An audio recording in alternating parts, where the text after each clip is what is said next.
Good afternoon my dear students. आज हम फिर से आपके सामने आए हैं, आपके प्रत्यक्ष आए हैं। अभी तक हमने देखो क्या पढ़ा था, केमिकल बॉन्डिंग चल रहा था अपना चैप्टर। केमिकल बॉन्डिंग में अभी तक हमने पढ़ा था आयनिक बॉन्ड के बारे में। आयनिक बॉन्ड में क्या था, आयनिक बॉन्ड कब बनता है, अपोजिट चार्ज के अट्रैक्शन से।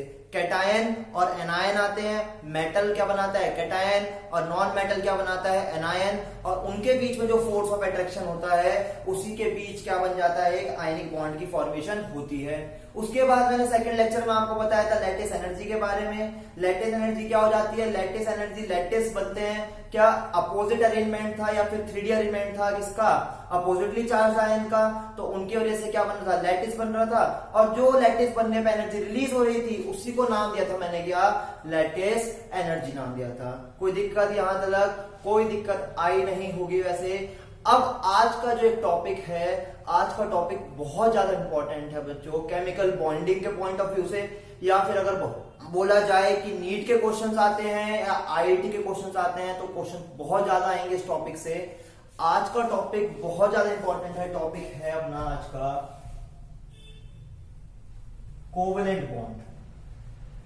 आज का टॉपिक है अपना कोवेलेंट बॉन्ड। कोवेलेंट बॉन्ड आपने जूनियर क्लासेस में पढ़ा होगा।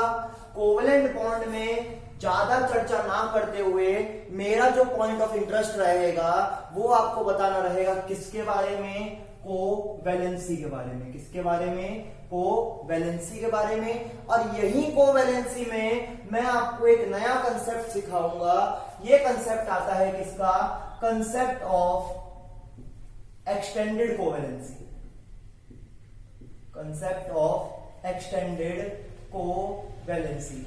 आज हमने आज के लेक्चर में ये तीन चीजें डिस्कस करनी है, covalent bond, covalency and concept of extended covalency. ठीक है, देखो बच्चों, ये जो कंसेप्ट है आज मैं आपको सिखाऊंगा, या फिर मैं ये बोल सकता हूं कि आज आप केमिकल कंपाउंड्स या फिर केमिस्ट्री में कंपाउंड्स जो होते हैं उनसे आपको रूबरू करवाऊंगा आज, कि कंपाउंड्स कैसे बनते हैं, क्यों बनते हैं, ये बन रहा है तो क्यों बन रहा है, और ये नहीं बन रहा है तो ये क्यों नहीं बन रहा है। ठीक है, कोई दिक्कत। आइए स्टार्ट करते हैं अपना टॉपिक कोवेलेंट बॉन्ड। देखो आयनिक बॉन्ड क्या था, क्या बताया था मैंने, बॉन्ड बन रहे हैं स्टेबिलिटी के लिए। और स्टेबिलिटी कब आ रही है, जब किसी का ऑक्टेट पूरा हो रहा हो। क्या हो रहा हो, ऑक्टेट पूरा हो रहा हो। और ऑक्टेट पूरा करने के दो तरीके थे। एक तरीका देखा ionic bond formation. Ionic bond यानी कि क्या, ट्रांसफर ऑफ इलेक्ट्रॉन। क्या, ट्रांसफर ऑफ इलेक्ट्रॉन। लेकिन ध्यान रखो एक दूसरा तरीका भी होता है, क्या, ऑक्टेट पूरा करने का या फिर स्टेबिलिटी को गेन करने का।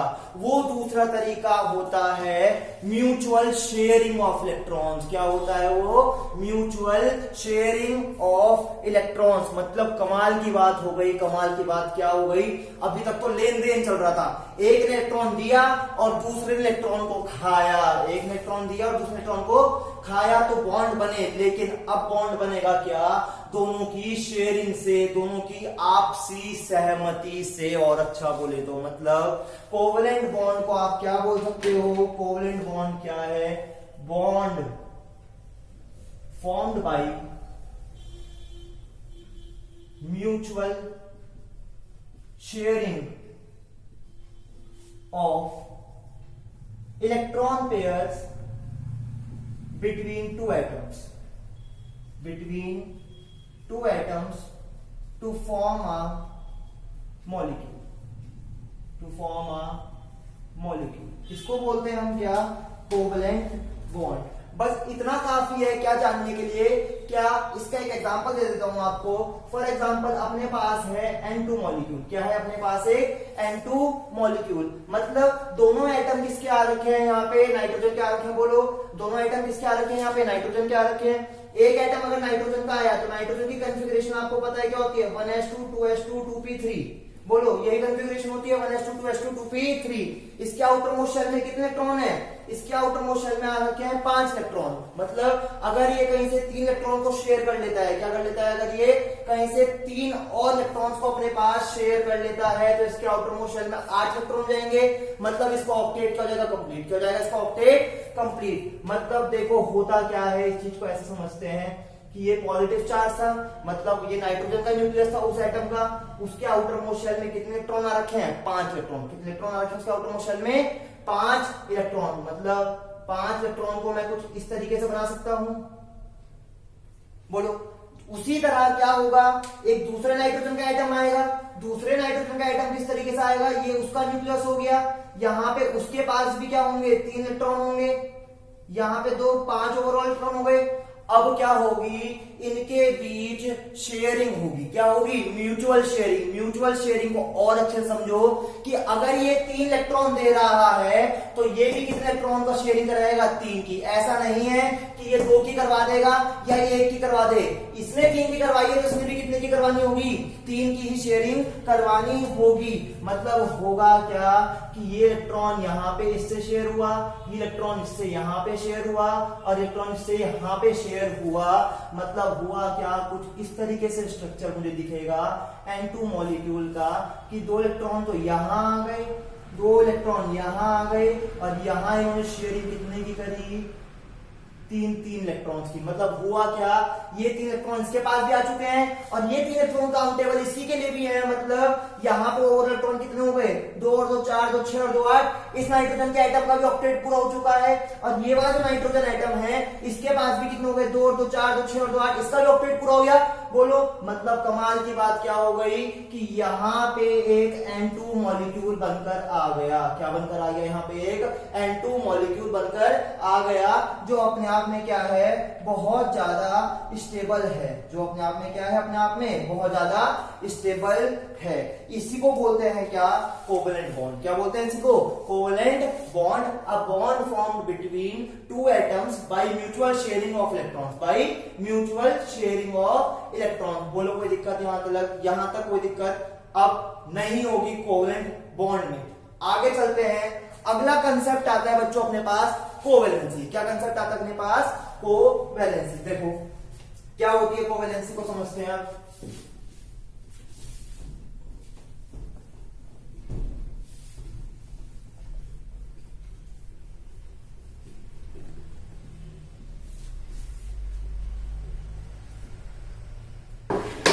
देखो बहुत ही बढ़िया कंसेप्ट है, समझते हुए चलेंगे एक एक कंसेप्ट। सारे दिमाग के जिसको बोलते हैं द्वार, सारे दरवाजे खुलेंगे। अब एक एक सवाल का जब हम चिंतन करेंगे और एक एक सवाल का जब जवाब देंगे।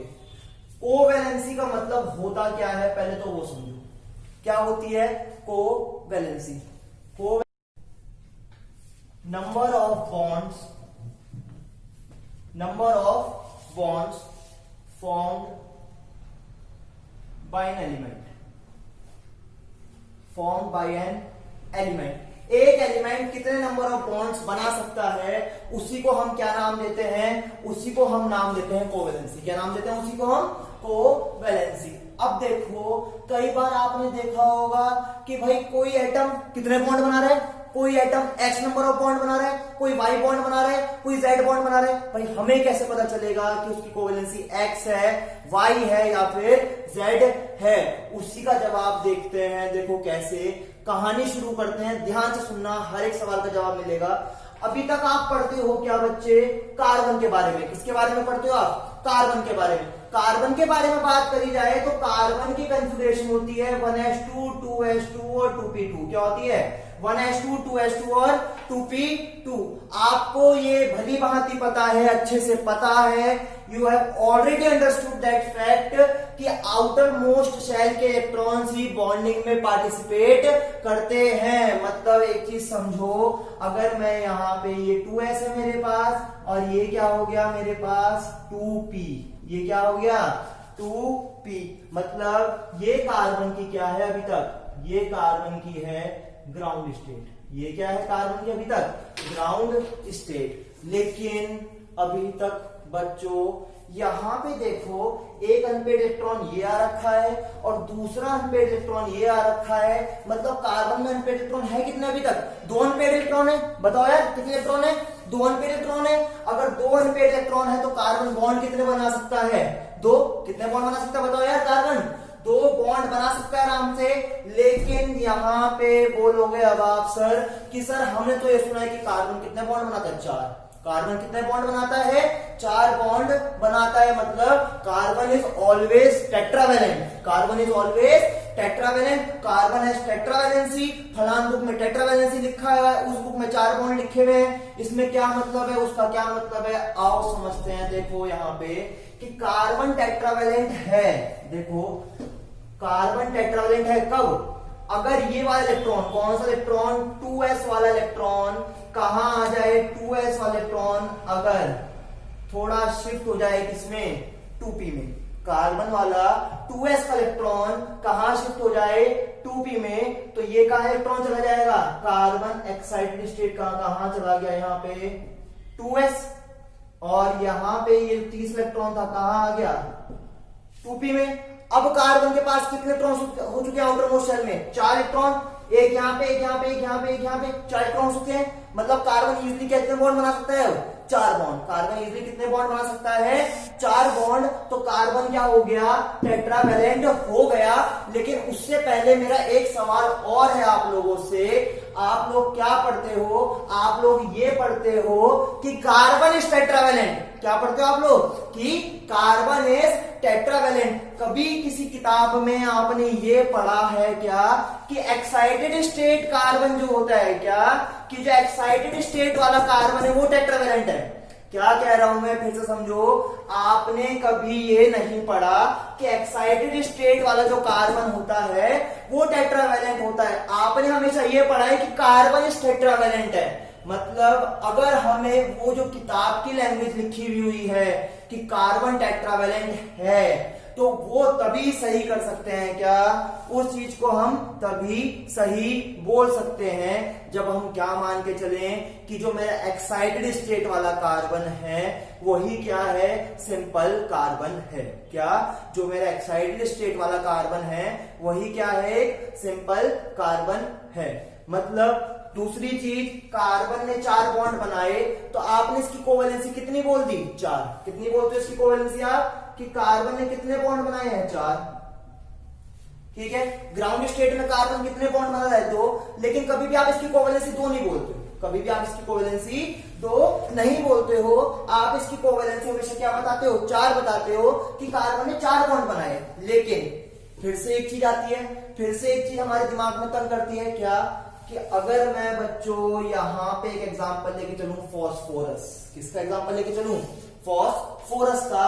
तो फॉस्फोरस कितने बॉन्ड है, फॉस्फोरस के पास इलेक्ट्रॉन है 3s2, 3p3 आउटर मोस्ट वाले अगर मैं लिखूं तो 3s2 में कितने हो गए, ये 3s2 में 2 इलेक्ट्रॉन हो गए, ये 3p3 में इलेक्ट्रॉन हो गए, और ये क्या होगा इसके पास, ये d वाले हो गए, ये 3s, ये 3d, सॉरी ये 3p, और ये क्या हो गया 3s। बोलो अब आप क्या पढ़ते हो, कोई आपसे पूछता है कि बताओ कि फास्फोरस की कोवेलेंसी कितनी हो सकती है, तो आप बोलते हो कि इसकी कोवेलेंसी, ध्यान से सुनना, बहुत ही कमाल का कंसेप्ट आएगा दिमाग में तुम्हारे आज, कि कंसेप्ट ये है कि इसकी कोवेलेंसी आप 3 भी बताते हो और इसकी कोवेलेंसी क्या बताते हो, माय गॉड 5।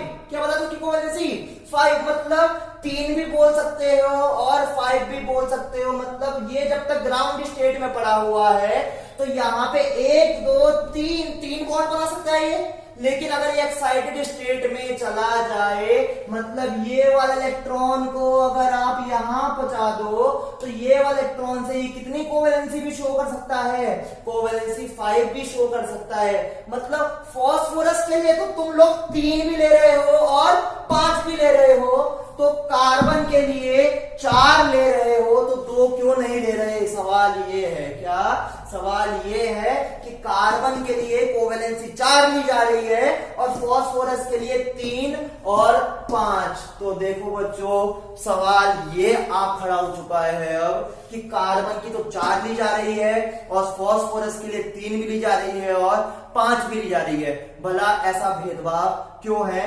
कार्बन के साथ, फॉस्फोरस के साथ या फिर किसी अदर एलिमेंट्स के साथ? उसका जवाब ही देगा कौन, कोवैलेंसी। क्या देगा उसी को जवाब, कोवैलेंसी उसका जवाब आपको देगा। देखो बच्चों समझो, एक चीज समझते हैं हम यहां पे।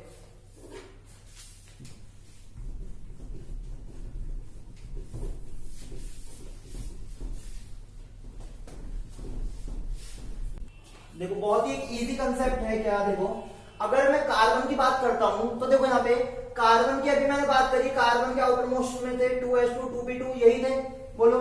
मतलब अगर कार्बन का 2s एनर्जी लेवल देखा जाए तो 2s एनर्जी लेवल कहीं यहाँ आता है, बोलो, और इसका 2p एनर्जी लेवल कहीं यहाँ आता है। ये हो गया 2s और 2p। बताओ यहाँ पे कितने थे, 2p में 2 इलेक्ट्रॉन थे और 2s में क्या थे, यहाँ पे 2 इलेक्ट्रॉन पड़े हुए थे। तुम्हें अगर कोवेलेंसी 4 बनानी है, क्या बनानी है, कोवेलेंसी 4, तो तुमने क्या करा, इस इलेक्ट्रॉन को तुमने क्या करवाना है, यहाँ पे एक्साइट करवाना है। तो समझो एक चीज होता क्या है, ये जो 2s और 2p का एनर्जी गैप होता है, क्या 2s और 2p का एनर्जी गैप यानी कि डेल ई जो होता है, ये जो एनर्जी गैप, ये एनर्जी गैप क्या होता है, बहुत कम होता है। ये एनर्जी गैप क्या होता है, ये एनर्जी गैप बहुत ज्यादा कम होता है। मतलब इलेक्ट्रॉन बाहर एटमॉस्फेयर से इतनी एनर्जी खुद ही गेन कर लेता है कि वो कहां चला जाए, 2s चला जाए, वो 2s से 2p में चला जाए। मतलब होता क्या है, समझो, बहुत प्यारी बात है कि कार्बन में ग्राउंड स्टेट में जो 2s वाला इलेक्ट्रॉन था, जो पेयर था, उसने एनर्जी गेन करी बाहर से, और बाहर से एनर्जी गेन करके वो कहां चला गया, वो चला गया 2p वाले सब शेल में। किसमें चला गया, वो 2p वाले सब शेल में। मतलब एक्साइटेशन क्या हो चुके हैं, खुद ही हो चुके हैं। एक्साइटेशन क्या हो चुके हैं, खुद ही हो चुके हैं। तो ऐसे एक्साइटेशन जो 2s और 2p के बीच होते हैं, क्या ऐसे एक्साइटेशन जो 2s और 2p के बीच हो रहे हैं बिना एनर्जी दिए हुए, या फिर वो खुद ही एनर्जी को गेन कर लेते हैं, ऐसे एक्साइटेशंस को बोलते हैं हम सेल्फ एक्साइटेशंस। क्या बोलते हैं इनको, सेल्फ एक्साइटेशंस। मतलब ये खुद ही एक्साइट हो चुके हैं। लेकिन एक चीज और समझो, आते हैं किस पे, फॉस्फोरस पे। इसकी भी दुनिया बहुत अजीब है। समझो यहां पे था 3s2 3p3 था, क्या यहाँ पे, ये जो 3s था, ये क्या था यहाँ पे, इसका 3s, ये इसका 3p, और ये था इसका क्या, 3d। हुआ क्या, तुम्हें अब 3s को 3p में नहीं पहुंचाना था, तुम्हें क्या करना था, तुम्हें 3s वाले को 3d में पहुंचाना था, या फिर 3p वाले इलेक्ट्रॉन को 3d में पहुंचाना था। हो समझो भाई कि 3s और 3d के बीच का एनर्जी गैप बहुत ज्यादा है। 3s और 3d के बीच का एनर्जी गैप बहुत ही ज्यादा है। फिर से सुन लो, 3s और 3d के बीच का एनर्जी गैप बहुत ज्यादा है, या फिर 3p या 3d के बीच का एनर्जी गैप बहुत ज्यादा है।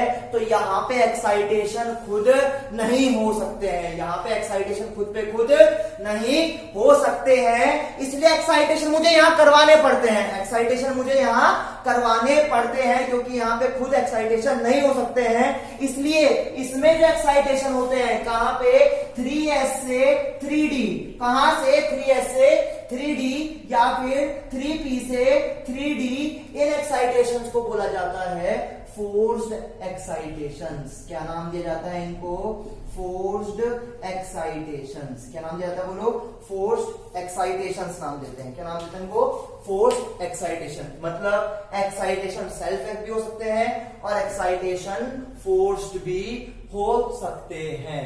अब क्या होगा, समझो, क्या फ्री एक्साइटेशन हो जाएंगे या किसी में सेल्फ एक्साइटेशन हो जाएंगे, तो ये बन जाएगा कंपाउंड। अगर किसी में फोर्स एक्साइटेशन हो जाएंगे तो उसमें फलान कंपाउंड बन जाएगा, किसी में ये हो जाएगा तो उसमें डिम का कंपाउंड बन जाएगा। किसमें कैसे कंपाउंड बनेंगे, कैसे क्यों नहीं बनेंगे, वो चीज समझते हैं। आइए अब आते हैं, क्या कोवेलेंसी तो हमने समझ ली, एक्साइटेशन भी हमने समझ लिए कि किसमें कौन सा एक्साइटेशन हो रहा है, कि फ्री एक्साइटेशन होते हैं या सेल्फ एक्साइटेशन होते हैं 2s से 2p वाले में। और अगर s से d में जाना है या p से d में जाना है तो एक्साइटेशन कौन से हो रहे थे, बोलो, फोर्स्ड एक्साइटेशन। अब एक चीज देखो समझो यहाँ पे, ये तो जवाब मिल गया मुझे कि कार्बन टेट्रावेलेंट क्यों है, और फास्फोरस क्या शो कर रहा था 3b और कोवेलेंसी 5b। क्यों? क्योंकि कार्बन में क्या थे, सेल्फ एक्साइटेशन हो रहे थे। कैसे एक्साइटेशन हो रहे थे? सेल्फ एक्साइटेशन उसमें हो रहे थे, लेकिन फास्फोरस में फोर्स एक्साइटेशन हो रहे थे। कैसे एक्साइटेशन होते? फोर्स, मतलब उसमें 3 तो था ही, लेकिन अगर हम दूसरे वाले इलेक्ट्रॉन जो कि 3s में पेयर्ड था उसको फोर्स कर रहे थे बाहर जाने के लिए, तब वो अनपेयर्ड होके क्या बना रहा था, कोवेलेंसी 5 को शो कर रहा था। इसी के आधार पे एक नया कंसेप्ट आता है, क्या? Concept of extended covalency. क्या? Concept of extended covalency. NEET में एक सवाल आता ही आता है कंसेप्ट ऑफ एक्सटेंडेड कोवेलेंसी के ऊपर। सवाल भी आपको बता देता हूं क्या आता है, उसी के बेस पे डिस्कस करूंगा पूरे कंसेप्ट को। सवाल ये आता है नीट में, सवाल ये था नीट का कि आपके पास एक कंपाउंड है NCl3। क्या है कंपाउंड? NCl3। कि NCl3 एग्जिस्ट करता है, NCl3 एग्जिस्ट करता है, ये एग्जिस्टेंस में है, लेकिन समझो NCl5 फास्फोरस के साथ ही है भाई, ये भी उसकी फैमिली का।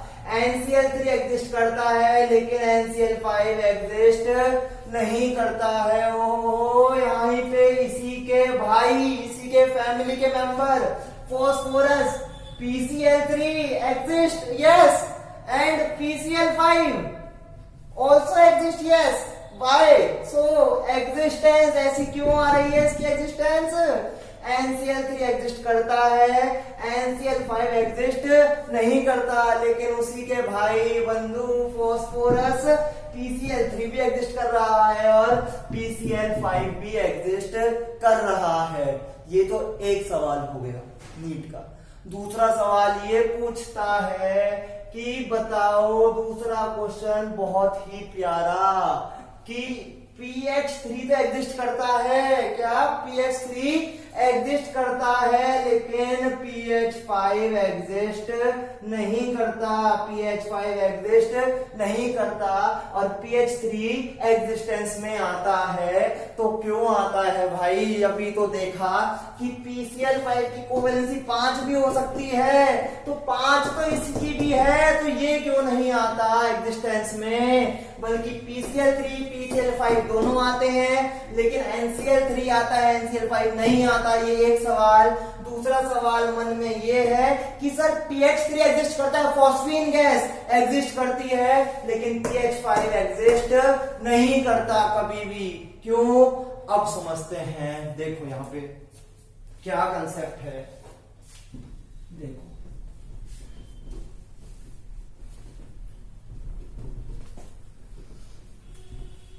ये कंसेप्ट है बच्चों किसके ऊपर? ये कंसेप्ट है existence and non existence of molecules. Existence and non existence of molecule, कि कौन से मॉलिक्यूल एग्जिस्ट करेंगे और कौन से मॉलिक्यूल एग्जिस्टेंस में नहीं आएंगे। देखो एग्जिस्टेंस कोई भी मॉलिक्यूल करेगा, कोई भी मॉलिक्यूल एग्जिस्ट करेगा या नहीं करेगा, ध्यान से समझो, कोई कभी नहीं बताएगा, मैं बता रहा हूं कंसेप्ट क्या है। देखो समझो, किवाड़ खोल लो अपने दिमाग के, कि एग्जिस्टेंस मॉलिक्यूल की तभी हो सकती है, उसके लिए 2 कंडीशन है। एक कंडीशन होती है प्राइमरी कंडीशन। क्या? एक तो है हमारे पास प्राइमरी कंडीशन और दूसरी है अपने पास सेकेंडरी कंडीशन। कौन सी कंडीशन? Secondary condition.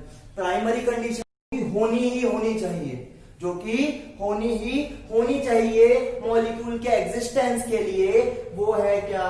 उसके पास क्या होने चाहिए? उसके पास होने चाहिए प्रेजेंस ऑफ वैकेंट ऑर्बिटल्स। क्या होने चाहिए उसके पास?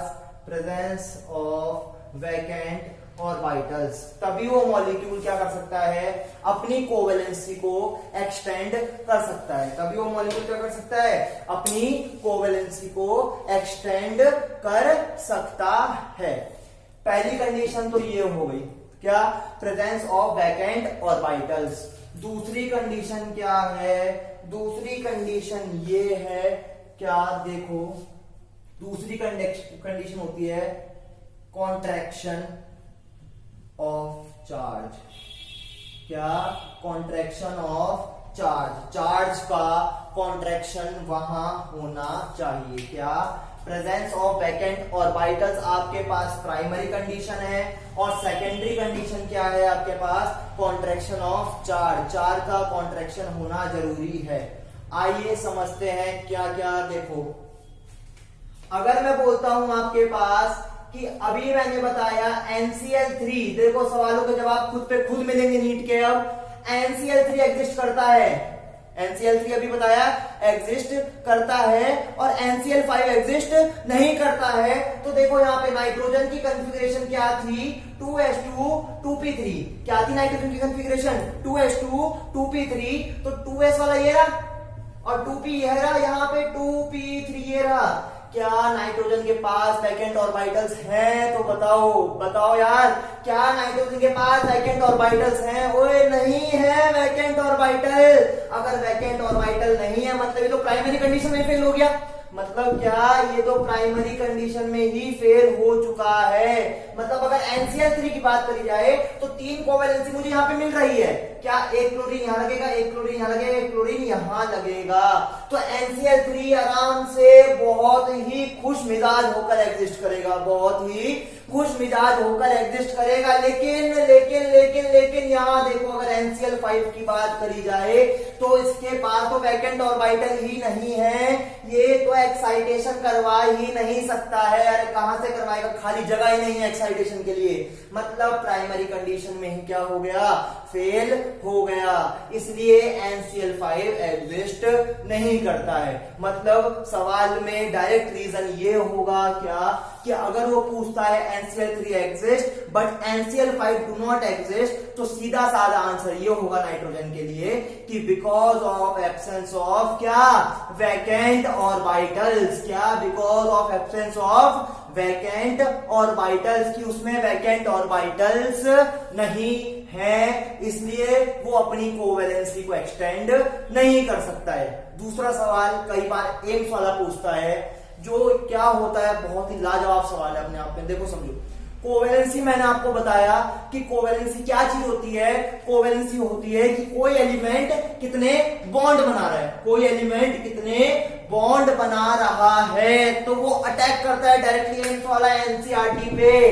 एंड नाइट्रोजन उसका फेवरेट, नाइट्रोजन कितने बॉन्ड बना सकता है, बच्चों को क्या दिख रहा है कि 3 बॉन्ड बना सकता है। नाइट्रोजन कितने बॉन्ड बना सकता है, 3 बॉन्ड। तो वहां पे बोलता है कि कोवेलेंसी बताओ नाइट्रोजन की, कोवेलेंसी ऑफ नाइट्रोजन, तो बच्चा लगा के आता है 3। लेकिन बात क्या है, गलत है। क्यों, समझो, ये जो यहाँ पे लोन पेयर है ये भी डोनेशन में जा सकता है। ये जो नाइट्रोजन के पास लोन पेयर है ये भी डोनेशन में जा सकता है। समझो, डोनेशन में जाने के बाद ये कोवलेंट बॉन्ड नहीं बनाएगा, ये बनाएगा कोऑर्डिनेट बॉन्ड। कौन सा बॉन्ड बनाएगा ये, कोऑर्डिनेट बॉन्ड। इसको बोलते हो डेटिव बॉन्ड। क्या बोलते हो जिसको, डेटिव बॉन्ड। मतलब 3 नहीं, लोन पेयर भी डोनेशन में चला गया तो एक चौथा बॉन्ड और बनेगा, और कोवैलेंसी कितनी हो जाएगी, 3 नहीं 4। कितनी कोवैलेंसी हो जाएगी, 4।